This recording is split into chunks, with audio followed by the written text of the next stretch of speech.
Pour la question 3, on a deux types de toiles, soit des toiles à l'huile et des toiles à l'acrylique, et trois différentes factures de personnes. Donc, on a comme première information que Marie aurait acheté une toile à l'huile et qu'elle l'a payée 74,88 $. Elle aurait aussi acheté une toile à l'acrylique de la même grandeur qu'elle aurait payée 112,32 $. Donc, première étape, je vais essayer de déterminer la grandeur de la toile de Marie. Si je connais le prix de la toile à l'huile et que je connais la règle, je vais pouvoir trouver la grandeur. Fait que si je prends f de x est égal à 52x2, que je remplace le prix par 74,88 et que j'isole x, je vais réussir à trouver la largeur pour la toile de Marie. Donc, je vais diviser de chaque côté par 52. Ici, ça me donne 1,44 est égal à x2. Je ne peux pas faire x2 dans ma calculatrice, ça veut dire que je dois faire la racine carrée de chaque côté. J'obtiens x est égal à plus ou moins 1,2. Par contre, c'est une grandeur, je ne peux pas mettre une grandeur négative. Ça veut dire que la toile de Marie est de 1,2 mètres. Ensuite, une fois que j'ai la grandeur de la toile de Marie, si je regarde les informations pour les toiles à l'acrylique, j'ai une information manquante, soit le A. Je vais donc essayer à la deuxième étape de calculer le A dans G de X. Puisque je connais la grandeur pour Marie et le prix de la toile à l'acrylique pour Marie, je connais deux informations sur trois. G de X est égal à AX2. Je connais le prix 112,32 est égal à A que je ne connais pas. Par contre, je connais la grandeur 1,2 au carré.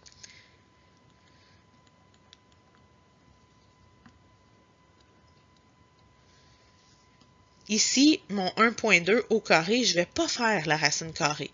Dites-vous que quand vous pouvez le calculer dans la calculatrice, on n'a pas besoin de faire une racine.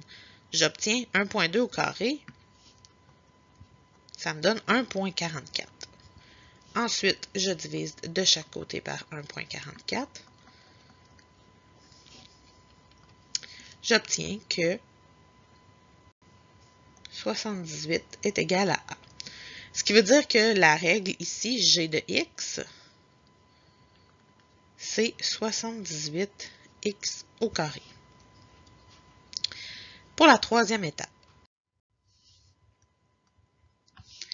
je sais que Annie a payé 175,50 $ pour une toile à l'acrylique. Donc, Annie, sa toile à l'acrylique, elle l'a payé 175,50 $. Grâce au prix, je vais pouvoir trouver la grandeur de la toile d'Annie. Donc, étape 3, grandeur de la toile d'Annie. Puisque c'est la toile à l'acrylique, je vais prendre G de X. Maintenant que j'ai trouvé que le A valait 78, je peux le mettre dans ma règle. Le prix, c'est 175,50 $. Je vais diviser par 78 des deux côtés. J'obtiens 2,25 est égal à x au carré. Je ne peux pas faire x au carré dans la calculatrice. Ça veut dire que l'opération inverse, c'est racine. J'obtiens plus ou moins 1,5. Par contre, c'est une longueur, une grandeur, ne peut pas être négative. Maintenant que j'ai la grandeur de la toile d'Annie et la grandeur de la toile de Marie, je peux maintenant travailler sur la facture, donc le total pour la facture de Martine.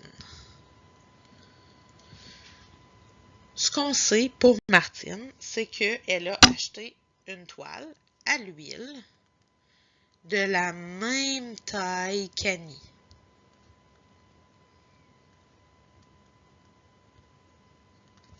Ce qui veut dire, à l'huile, on prend f de x est égal à 52x2.